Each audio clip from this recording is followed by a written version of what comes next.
ओम नमो भगवते वासुदेवाय नमः। प्रभु वंदना में आप सभी का स्वागत है, जहां प्रभु की भक्ति से सिर्फ मन ही नहीं बदलता, भाग्य बदल जाता है। वैशाख का पवित्र पावन महीना चल रहा है। इस पवित्र महीने में थोड़ा सा भी किया गया पुण्य हमें बहुत अधिक फल देने वाला होता है।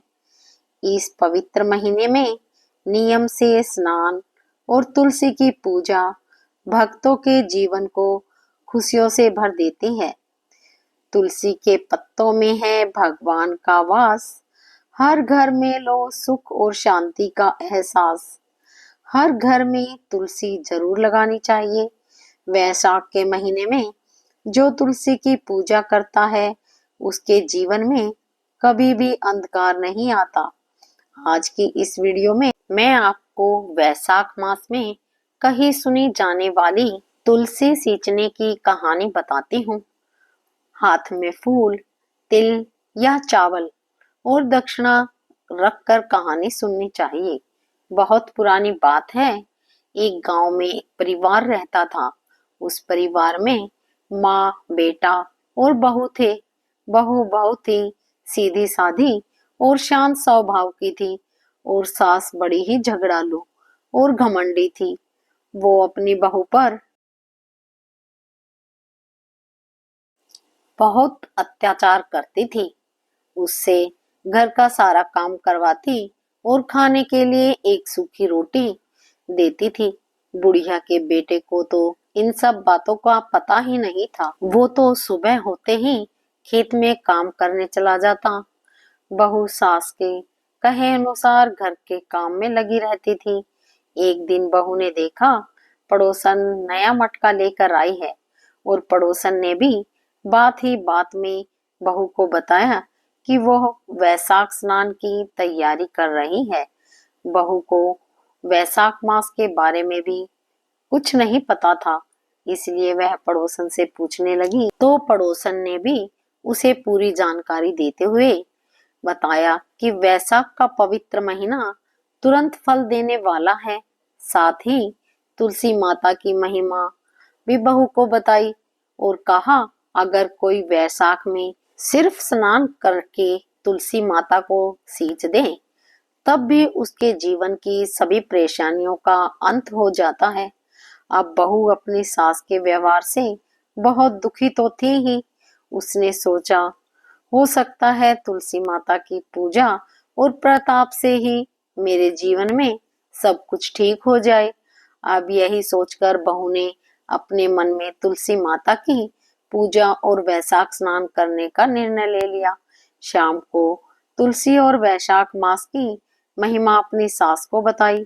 सास बोली कोई जरूरत नहीं है कोई नियम लेने की, घर का काम करो, बस यही तुम्हारे लिए पूजा पाठ है। अब बहू क्या करती, चुप हो गई। वैशाख शुरू हुआ। अब बहू ने क्या किया, वो बहुत जल्दी सुबह उठकर नदी पर स्नान करने चली जाती। वहीं से एक घड़े में पानी भरती और तुलसी माता के पौधे को सींचती। फिर वहीं बैठकर तुलसी माता की कहानी सुन लेती। अब बहू ने यह नियम ले तो लिया, सास के जागने से पहले ही वापस आ जाती। अब यह रोज का सिलसिला था। किसी तरह 15 दिन तो बीत गए। एक दिन सास सुबह जल्दी उठ गई। उसने देखा कि घर में बहू नहीं है। उसे कुछ गड़बड़ लगी। अगले दिन सास जल्दी उठी तो भी उस दिन बहू घर पर नहीं थी। सास समझ गई जरूर यह वैशाख स्नान कर रही होगी और तुलसी सींच रही होगी। अब सास सोचने लगी कि अगर मैं इसको मुंह से बोलूंगी तो घर में बेकार में ही झगड़ा होगा। अब उसने सोचा कि क्या करूं कि बहू को नित नेम कैसे छुड़वाया जाए। अगले दिन सास ने उसका मटका बदल दिया। पक्के मटके की जगह कच्ची मिट्टी का मटका रख दिया। सुबह अंधेरे में ही बहू कच्ची मिट्टी का मटका लेकर नदी पर चली गई। बहू ने स्नान किया। फिर उसने मटके में जल भरने के लिए जैसे ही मटका नदी में डुबोया, मटका गल गया और सारी मिट्टी बह गई। अब बहू यह देखकर रोने लगी। वो तुलसी माता के पास जाकर रोने लगी और रोते रोते बोली, तुलसी माता, आज मेरा नियम टूट गया, मुझे क्षमा कर दीजिए। तुलसी माता उसके सामने साक्षात रूप में प्रकट हुई और बोली, आज तुमने जल के स्थान पर अपने आंसुओं से मुझे सींचा है, तुम्हारा नियम पूरा हुआ। बहू ने कहा, माता, मैं कल जल कैसे लेकर आऊंगी? अगर मेरी सास को यह पता चला कि मैंने मटका नदी में बहा दिया है तो वह मुझ पर बहुत गुस्सा होगी। तुलसी माता ने उसे एक मटका दिया, जिसे लेकर वो खुशी खुशी घर आ गई। सास ने देखा तो वो मटका सोने का था। अब सास के पूछने पर बहू ने सारी बात सच सच बता दी।